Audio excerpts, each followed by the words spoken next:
Is it that there's another class going or what? Is there any other class going on? Because Well, on sorry? my side, no, but I don't know. Maybe they also have classes, or maybe doing something else different. Okay, fine. Yeah. Okay, we're going to continue, right? So before the break, we were looking at the first example, that's Clemens Limited. We calculated the variable cost of making. As per the question, the variable cost of making is 14 pounds, and the variable cost of making for Y is 28 pounds. So the purchase price is 17 and 25 respectively. So what we're trying to do is to do our decision. We know simply we could just do our decision by comparing the two numbers, the purchase price and the variable cost of making. So we know by a quick glance, we know that 17, the purchase price is higher than 14, the price of making. So easily we could say the decision should be we make. For Y, when we compare 28 to 25, we know easily that 25 is cheaper than 28. So we could say buy, okay? So, but as accountants, we have to make the best use of our tool, our friend, which is spreadsheets, and we must make sure they work for us. So, two benefits. One, in case we have so many products. This time around, we're dealing with only two products, so easily you can be able to say which one is high, which one is lower easily, and then you take your decision either to buy or to make. But in a situation whereby you have many products, it will not be easy, okay? So if you want to just look at it by, if you want to compare it by just looking and say make or buy, it might be difficult and you might have some errors, okay? Number two, in case the calculation changes also, for example, the variable cost of making, let's say the 14 might not be the right, maybe I made a typo, it should have been 24. Okay, so in case I change that, my decision should change automatically. So how do we automate it is what we are coming to do. So we agree that we have to make we have to make use of the if conditional formula. Okay, the if conditional formula. So I think before the break, I had is it Tala? Tala was trying to come Yes, can I come again? Okay, Yes, yes. Can you quickly help us? yes, equals Equals, yes. open bracket Open bracket. C5 Equals open bracket. Did you say equal? yes if equals if Okay, bracket open. yes C5 C5. Sorry, C5. less than The less than sign, huh? yes If C5 is less than C6 C6, I click on C6. yes comma make I type make, huh? yes comma by I. Okay. close So bracket I'm following you. yes close bracket Close bracket. okay enter. Enter. If I enter, I have an error. Sorry the curriculum The what? after comma The first comma. yes the first comma before make Okay. the curriculum The what? The double invalid comma, yeah? yes Okay, so we say double invalid comma open.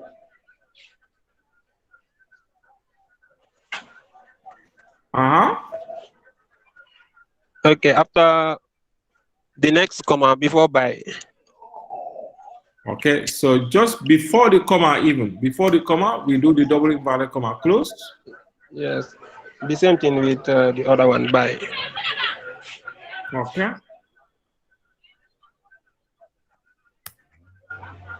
Enter. Okay. Yes. So it says make. The answer is make. Okay, so this is correct.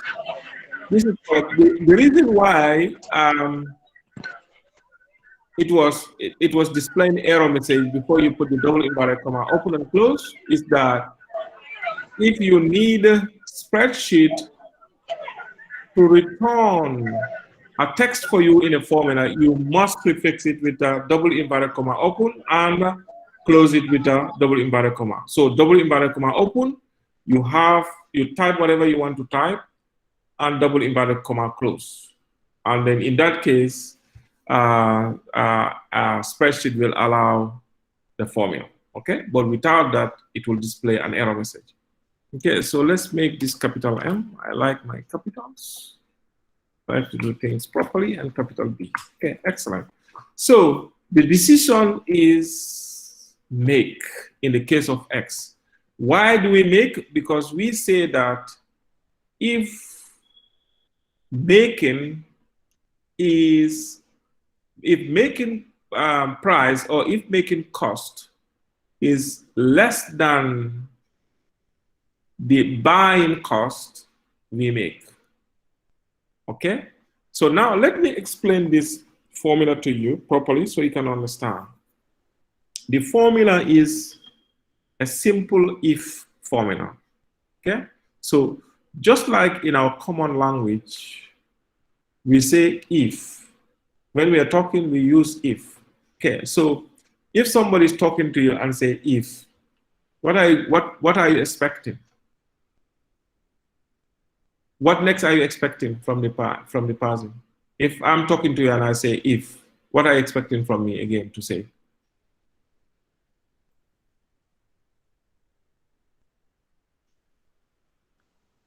It's like maybe comparing to, or you want to compare to, you want to give two options, for example. I want to give options. I want to open up. I want to make a suggestion. So if I say if, you're going to open up because you're going to expect if what? Okay, if I say if, okay, for example, let me say if I go to university, if I attend university, okay, if, so after if, something should come. That's the what. If I go to university or if I attend university, is my sentence completed? Is my sentence completed? No. It's not completed because I say if I go to university. What do you expect to come after that statement?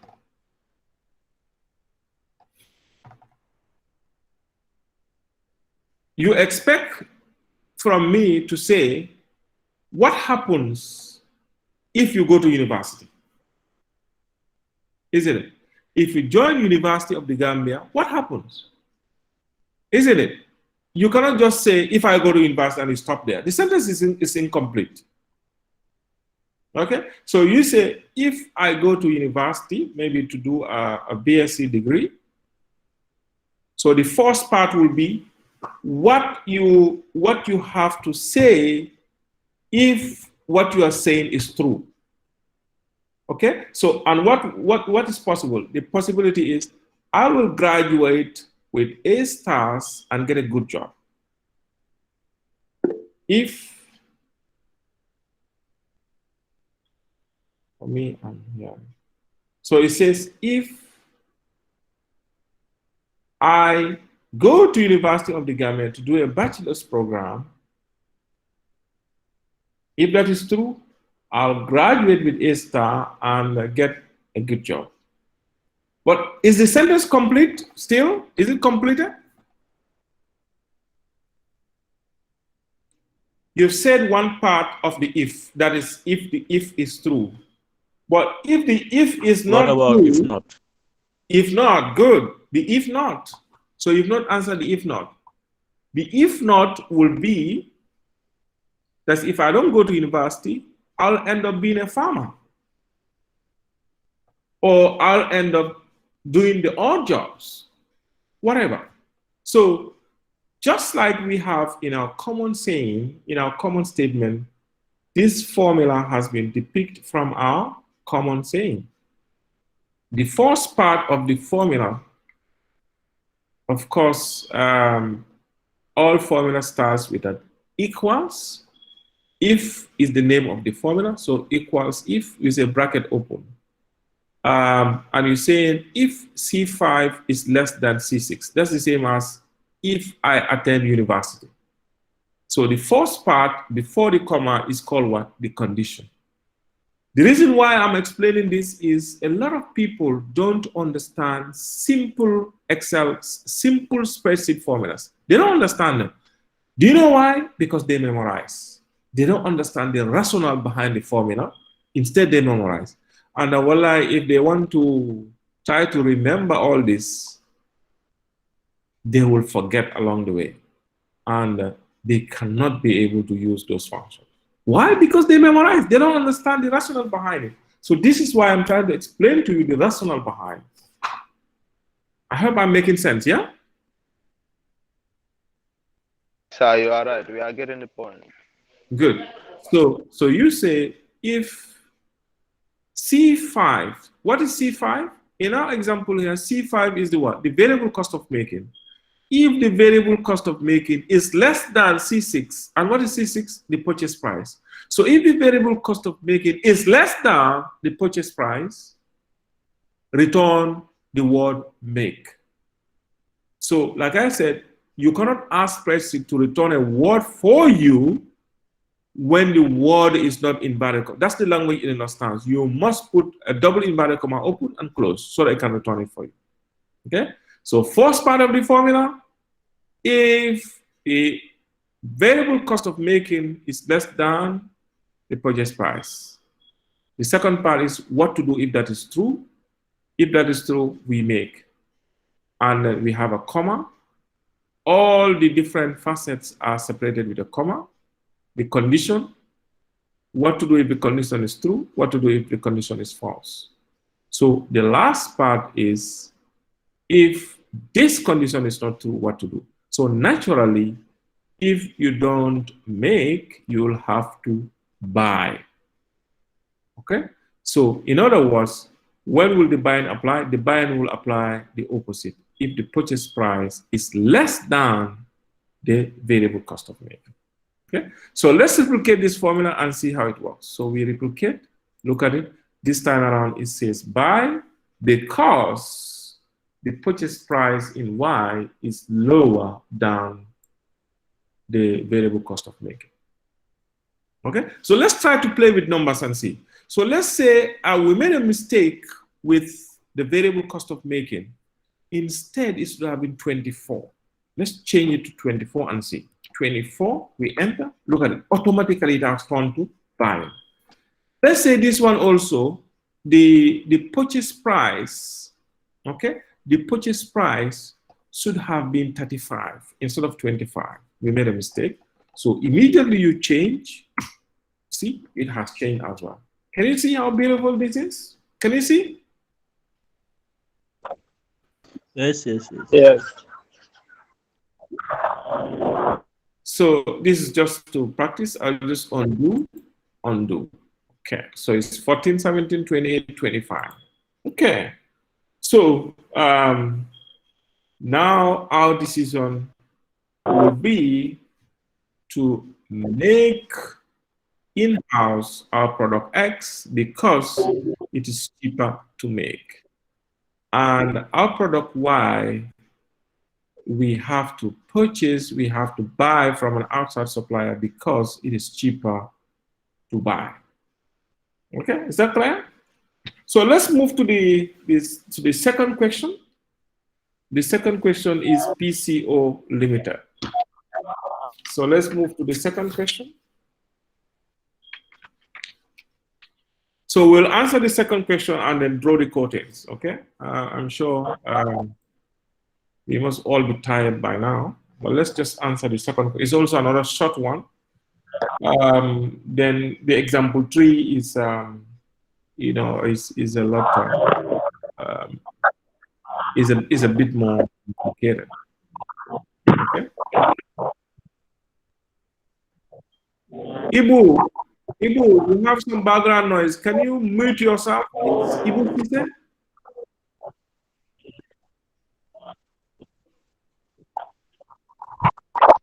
That's better. Thank you. Right. So we agreed. Let's do one more short question and then we draw the codings. Is that okay, everybody?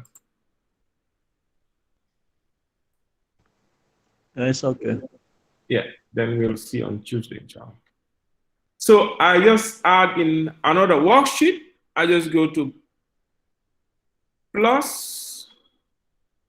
I just rename it. I double click it. I just call it EG2 to keep it simple. Right. So EG2, what is EG2? EG2 is PCO limited. I'll read the question. PCO limited. I think all of you should have this. I think I've shared this these lecture materials with you, isn't it? So refer to your lecture materials. Okay, refer to your lecture materials. Okay, or for some of you who don't have, I can just project it for a minute and you can screenshot it before we answer it. So I just do that. I just do that. Just project it.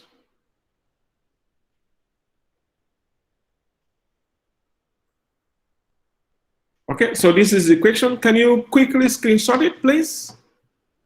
Okay, I'll read it as you screenshot it. It says PCO Limited is considering the alternatives of either purchasing a component from an outside supplier or producing the component itself. The estimated cost to the company of producing a component are as follows. Direct labor, £100. Direct materials, £300. Variable overheads, £50. Fixed overheads, £200. Unit total cost is £650. The outside supplier has quoted a price of £400 for supplying the component. Required, should PCO Limited produce or buy the component from the supplier? Okay? Simply. So this cost we have here, which one do we consider? Do we consider all the cost of buying? Sorry, do we consider all the cost of making? No. What do we consider? From this question, we have to consider the variables. We have to consider only the variable cost, okay? And everything is a variable cost except the last one, isn't it? Fixed. The last one is fixed overheads. But if a situation like this arises that the fixed overhead is a directly attributable fixed overhead, Mr. Coker, are we going to consider it or we're not going to consider it? Karin, can you please repeat the question? My question is, this fixed cost we have here, they just say fixed overheads and then they kept quiet. In case it says directly attributable fixed overheads, should we consider it or we should not consider it? If it's directly associated with fixed overheads. No, if it is directly attributable to this particular product. Oh, okay. So you have two categories of fixed overhead. You have the general fixed overhead, and then you have the directly attributable fixed overhead. Okay. So if it is a directly attributable fixed overhead, will it be relevant in this case or it won't be relevant? To be considered as part of the cost of making, right? Yes. Will it be? directly attributable, then I think it should be included. It should be, yes. It should be, because it's a fixed cost which is relating to this particular product. You can trace it to the product. Okay? So our next question we're going to answer, we will see something similar to that. Okay? Just to give you a heads up, yeah? Just to give you a heads up, yeah. Right. So now I guess you're done with your screenshot. So I'm going to go back to my spreadsheet and we answer this question, then we draw the coordinates. Right, so I go to my file, spreadsheet file. Okay, so example 2. So example 2, like I said, it's PCO limited. So I just say PCO LTD, full stop. Okay. I just make that bold. I make the font blue and I increase it to 14. Good. So PCO limited. Now, we agree that we'll have to consider all the costs of making this particular product, except the fixed cost. For your information, if the question gives you fixed overheads and kept quiet, always assume that it is a sunk fixed overhead. It's a general fixed overhead. Okay? If it is directly related to the product, it will say directly attributable to fixed cost. So it will say, it will tell you directly attributable fixed overheads. Or it will say, how to call it, relevant fixed overhead. Okay, so take note of that. But if it just say fixed overhead and is silence, it didn't bring any other information, always assume that it is general fixed overhead, which is always not relevant to decision making. You cannot consider it when you are advising management because it's not related to the product or service directly. Okay? Mr. Fofana? Yes, sir. Just a quick one. Can you kindly provide an example of, like, for example, a directly attributable fixed overhead? Yes. In a particular production of a particular product. I don't know. Like, do you have any examples? Yes. There are a lot of examples. Okay. One example will be, we know electricity cost, energy cost is a fixed overhead. You know that? Yes. But in case you have a cast power meter dedicated for production of a particular product line, let's say you're producing soap, okay? You have a cast power meter that is purposely for the production machine for that soap.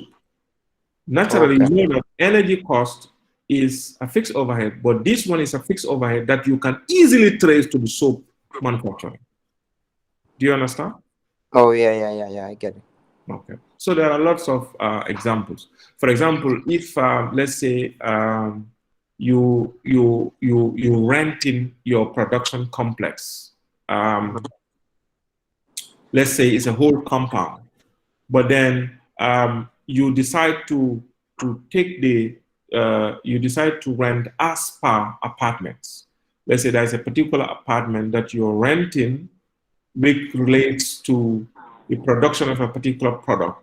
You'll be able to know that this particular rent is for only this product line or only this service line. So in that case, rent would be a fixed cost, but it will be a fixed cost that is traceable to that product or service. Okay, there are lots of different examples. So what is important is when we are doing our advice or our product costing, we want to know the ones that you can easily attribute to the product or the service. Okay, if you can easily attribute it, then it is a relevant cost, okay, for decision making.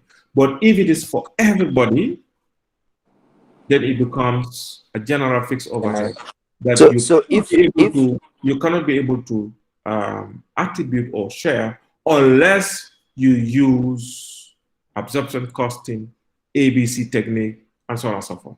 The topics we have done already. Is that clear?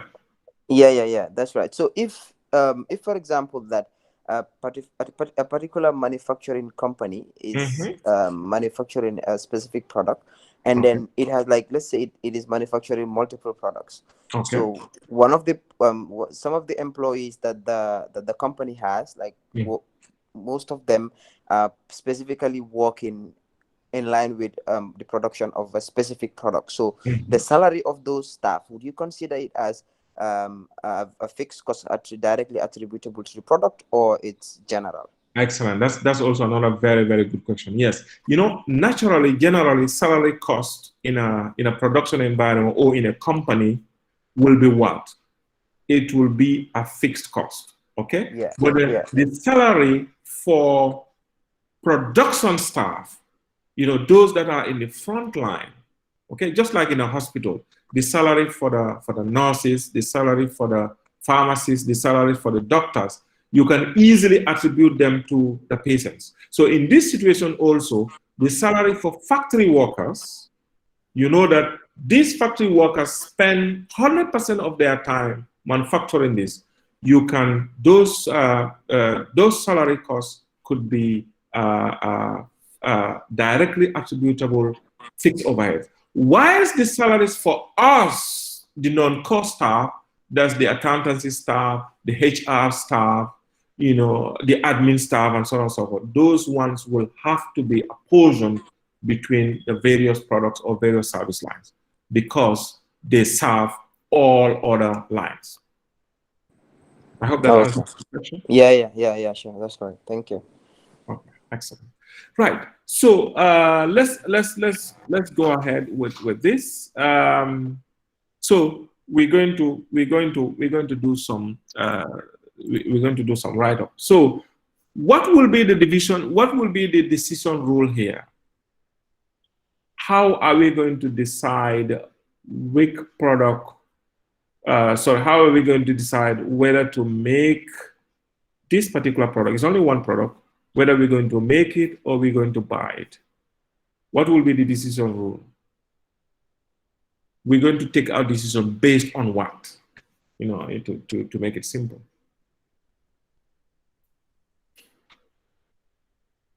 Yes, Mr. Fofana. Yes.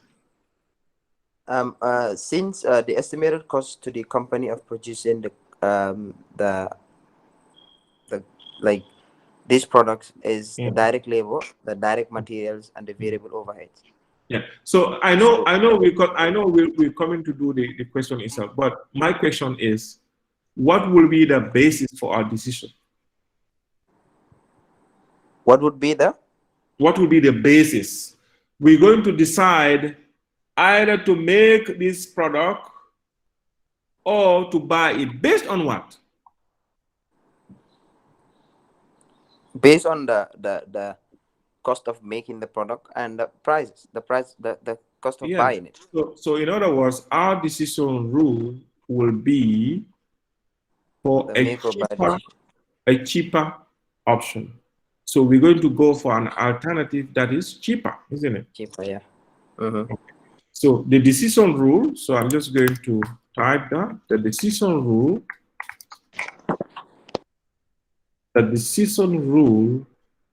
is which alternative is cheaper.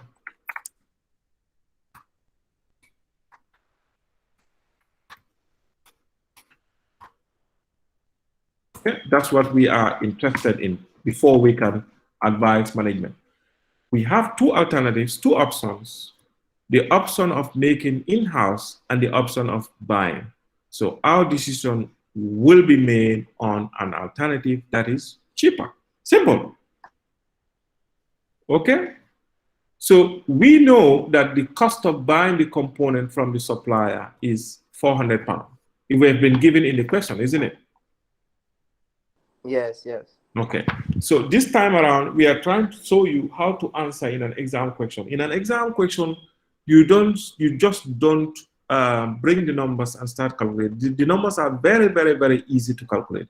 But what the examiner or the lecturer is trying to arrive at is your understanding, so that when you go to practice out there, you'll be able to take similar decisions. So it's not only to calculate the numbers. The numbers are very, very, very easy to calculate, but your understanding counts a lot. So this is why we're doing all this write-up.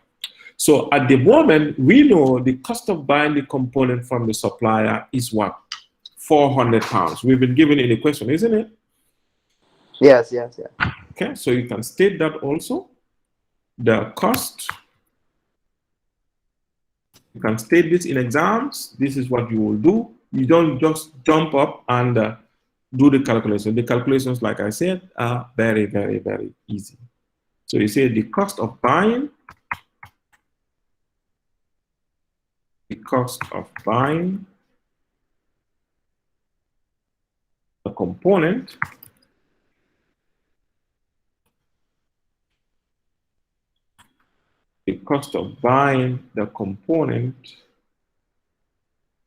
from an outside supplier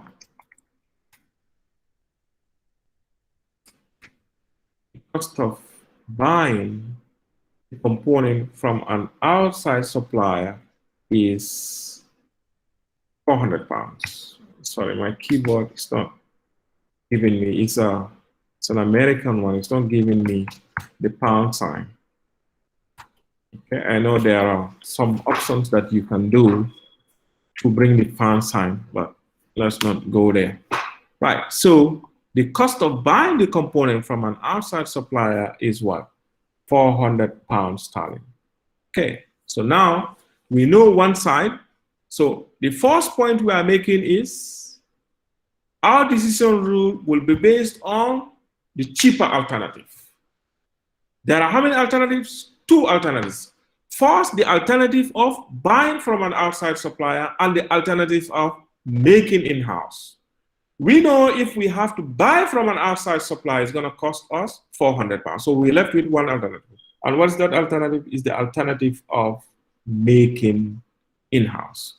So we are given numbers to calculate. So we can say the relevant cost of producing the component is the incremental cost, which includes. So we just type the relevant cost of producing the component in-house,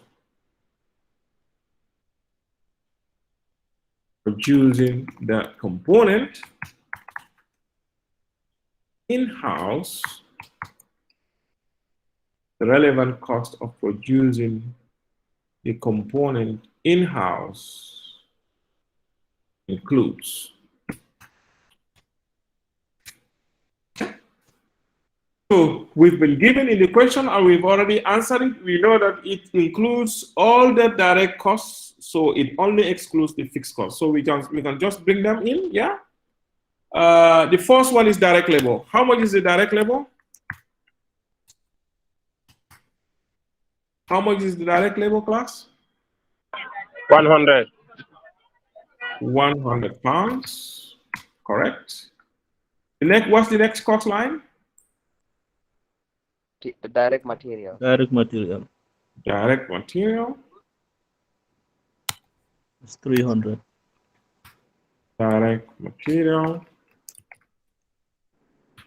£300 sterling. And The variable overheads. the variable overheads is the That's last 50. one. The variable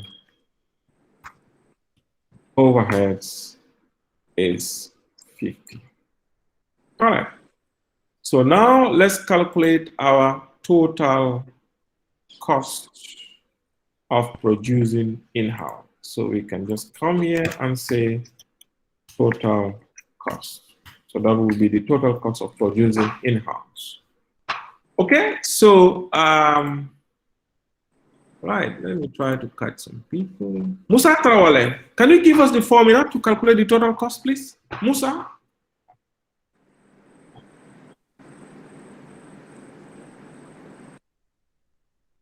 equals to equals to sum sum C.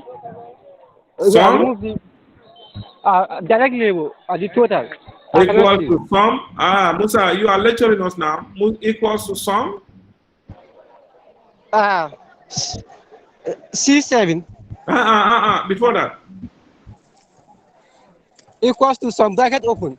Bracket opens, Musa. C7 I click on C7 C7. to C10 I drag to C9 C9. Then what do I do? a bracket close I close the bracket. equals to enter. I say equals to again. No, enter. Enter. Good. So it has given me 450. So our first alternative is the alternative of buying from an outside supplier, has cost us what? 400 pounds. The second alternative is the alternative of producing in-house that has cost us 450. So what should we do? What should we do? Should we buy it from an outside supplier or should we produce it in-house?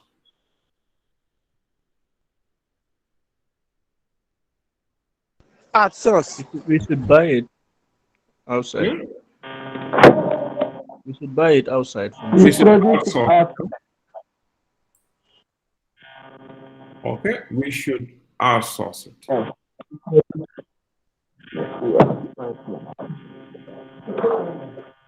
We should outsource it. Okay, fine. So we say decision. Since this is only one product, so we don't have to do any formula. We can just easily say decision. We buy from an outside supplier. Since we will make a cost savings of 50 pounds. Mr. Fofana, Yes. a quick question. If somebody is into honey production, and then the person already secured a land, but maybe probably want to start growing trees for the meantime before the tree starts growing for the person to install the beehives in the trees so that he or she can produce organic honey by him or herself. So within that, the person started outsourcing and then reselling with his brand, for example. Now the cost, he realized that the cost of buying from an outside source compared to the cost of making it, is a bit different, because the cost of buying it, assuming, is cheaper than the cost of making it. But one of his main aims is to focus on quality, as in not compromising the quality. So the cost of making it, it's, for example, let's use this question as in maybe the cost of buying is 400 pounds and the cost of making is 450. So yes, so if she has to compare that with, if she has to compare the honey itself from the source that he bought it from, and then the cost of making it as well, like making the honey, the quality of making the honey is higher than the quality of buying it from an outside source. So what advice do you have for that kind of a situation? Okay, good question. Good question. In fact, that will nicely lead us to our last part. Actually, before we leave, I said we're going to end with this question, but we have some literature that we need to look at, which is of course relevant to Mr. Coker's question. That is, what other factors do we consider before we do make or buy? This is exactly what we're coming to look at. You are spot on. sometimes you don't only depend on the financial numbers. The financial numbers will say something, but sometimes if you want to go according to the numbers, it can bring some issues in the long term. Like a typical example is this, because this is quality versus profitability, isn't it? Quality versus profitability. Okay, Yeah. if you source it from an outside supplier, it will be cheaper. But then the only problem is you are going to face quality issues. Your customers may run away from you. I think this is spot on. I don't know. It's like you've taken this from my mind. Recently, I experienced this. Yeah, for your information, I don't take sugar. Not that I'm diabetic. I'm not diabetic, mashallah. At least for now, thanks to God. Thanks to Allah. So actually, the reason why I take honey is I try to live as natural as possible. You know, I don't drink attire. Okay, and I try to eat fruits and vegetables on a daily basis. I don't take sugar. I try to take honey. So I always buy my honey from the nearby forest, you know, in Brigama. And, you know, their honey is very good. It has a lot of quality. I have a colleague here, you know, working with me. He also takes in only honey. He told me the last time that, you know what? I know someone in no, I will not mention the place because it might be offensive. The honey is sourced from outside, you know, somewhere around, you know, either West Coast or Lower River, around that. So he said to me, I used to get my honey from there and it's a lot cheaper compared to the one at the forest. I said, okay, let me try it. So I gave him some money. He bought the honey. To be honest, I didn't like the honey at all because the honey was full of wax. So each time I put honey on my tea, I will see some impurities or some oily stuff, you know, gathering on top of my tea. So I end up, you know, not using the honey. So it's very, very important to make profit, but it's really, really important to produce quality because sometimes even if you are expensive and you produce quality, you still maintain your customers. Like I don't think any of these honey supplier can take me away from the Nyambaya Forest guys because, to be honest, I trust their honey. It's very, very clean, and they bottle it in such a way that when you open it, you are the one who is breaking the seal. It's so clean, and the honey is thick, you know, just like the way a quality honey should look like. You see? So you're spot on. You have to sometimes look at quality compared to, you know, profit. So sometimes if you produce cheap, it can affect your ultimate bottom line. It could affect your ultimate profit because you're going to lose customers. I'm talking about customers who really know quality. Okay? So, Mr. Coker, I don't know whether that answers your question. Are we going to look at the other important factors we need to consider before we do make or buy? Have I answered your question well? Yeah, sure. So the reason why I asked is because I can remember from our previous classes when you actually taught us about how to control cost. One of the most important things you said was to not compromise with quality, even if we are to reduce the cost. So I feel like it's important to focus very, on very that, important. especially people that are into manufacturing. Yes. Very, very important. Very, very important. And not only the quality, there are other issues also you might face with an outside supplier. Okay, so let's look at those now. Sorry for keeping you. I promise we are going to stop at answering that question, but let's look at this. Just 5 minutes, not more than 5 minutes. Right. So yes, go to the slides. Okay. So, right. Like I said, we have to look at important non-financial factors we have to consider. Purely what we are looking at is the numbers.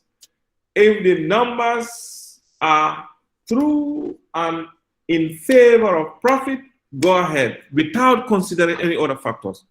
But thank God Mr. Coker has brought to our notice that no, it's not only about the numbers, but you will have to consider other non-financial factors.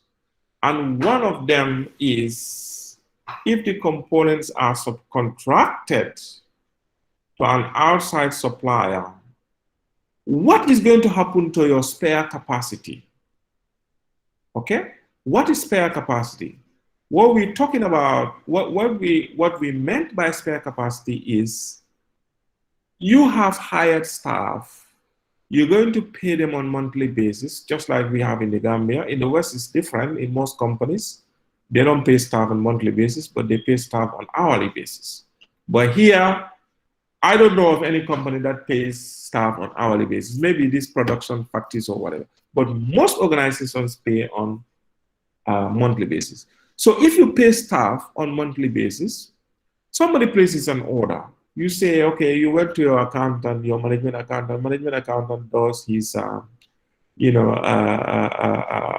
to call it, analysis, and then came to realize that it's cheaper to produce from an outside supplier. Okay? So, and then they want to go ahead and do that. No, that's not the end. You need to advise management further that if we subcontract this from an outside supplier, the outside supplier is going to charge us $400 per unit. Okay? And we can make it at $450 per unit. But we are going to lose out because our spare capacity will not be utilized. So that means whether we take this order or not, we still have to pay our staff. Okay? And we're going to lose out. So because of the fact that there is only a difference of 50, you could advise management, okay, based on finances, it's better to get from an outside supplier. But because we're going to lose out on our spare capacity, our machines will be left idle, our staff will still have to pay them. If we had hired the machine on a hire purchase, for example, we still have to pay the hire purchase guy, whether we use them or not. We still have to pay rent, you know, whether we use, whether we produce or not. You understand? So you say, because of all these facts, I'm going to advise you, we produce in-house. Okay? Spare capacity. The second one is the subcontractor reliable? Reliability is very, very important. If a customer comes and places an order, you say it's not profitable to do it in here, you want to take it outside, but the one you're taking it outside, you know, the person could be your competitor. Okay? The person will say, oh, look at this guy. You know, the guy is foolish. Why don't this guy come and deal with me directly? But he went to him. I'm going to teach him a lesson. They can just delay you so that you will have problems. You know, for them, they don't even know the customer. They don't deal with the customer directly. It's you. Okay? So they could artificially delay the order. Or they could produce the order, but then give you bad quality so that you can lose out with the customer. Next time the customer will come to them directly. Do you understand? So the reliability of the subcontractor or the outside service provider is very, very, very important. The third thing is, would the subcontractor supply the same or the improved quality components as the one produced internally? Quality. Is it going to meet your quality? Okay? The honey I'm going to get from Nyomi. No, in fact, it's Nyomi. I can say Nyomi nicely. But I didn't want to mention where I got the honey from. But I can mention it was from Nyomi. I remember now. The honey is from Nyomi. It was not good at all. You see, so the honey from Nyomi compared to the Nyomi, to the honey from Yambai forest are they the same? Certainly, the quality from your bioforest is a lot better. Okay, so it's really, really important to look at the quality of the product, because it is the quality that makes customers come back to you. If the quality is poor, you won't see them. You won't see them, and sometimes they won't tell you why they don't come back. Okay, so the fourth one, does the company wish to be flexible and maintain better control over operations by making everything itself? Okay, so are you going to be flexible and maintain control? Is very, very, very, very important, because some orders are very, very, very, very sensitive. Okay, so if you know that it is cheaper to produce from an outside supplier, but because you want to control the products of that particular client, because maybe they are sensitive or they're this or they're that, you can just say, okay, even though I'm going to, it's going to be more expensive, I'm going to produce it in here. Okay, so those things are very, very, very important. And the last but not the least is the going concern of the subcontractor. The going concern of the subcontractor is very, very. What is going concern? My accountant, what is going concern?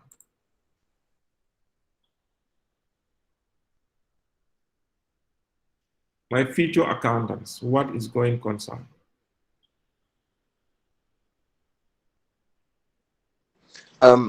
Is a concept that focuses on continuity. Okay, continuity of the business.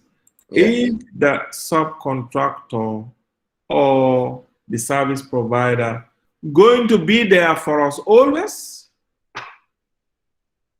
Is he a handbag printer, for example? Okay, who is temporal?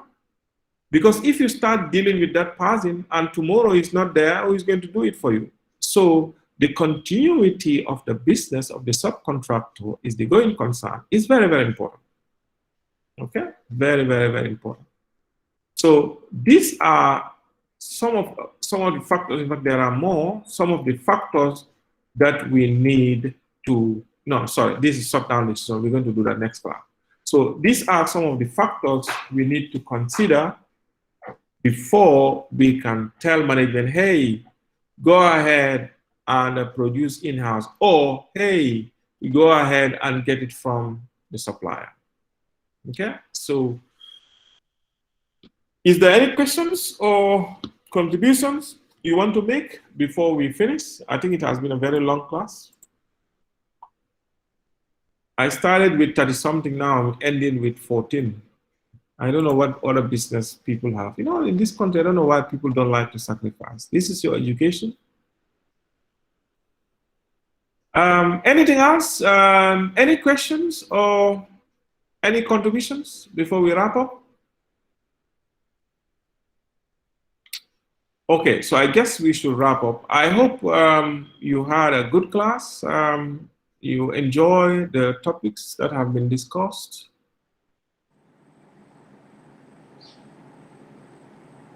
Yeah, sure. Alhamdulillah.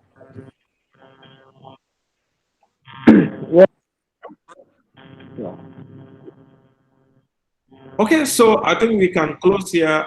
So we meet Tuesday at 5 o'clock, inshallah, right?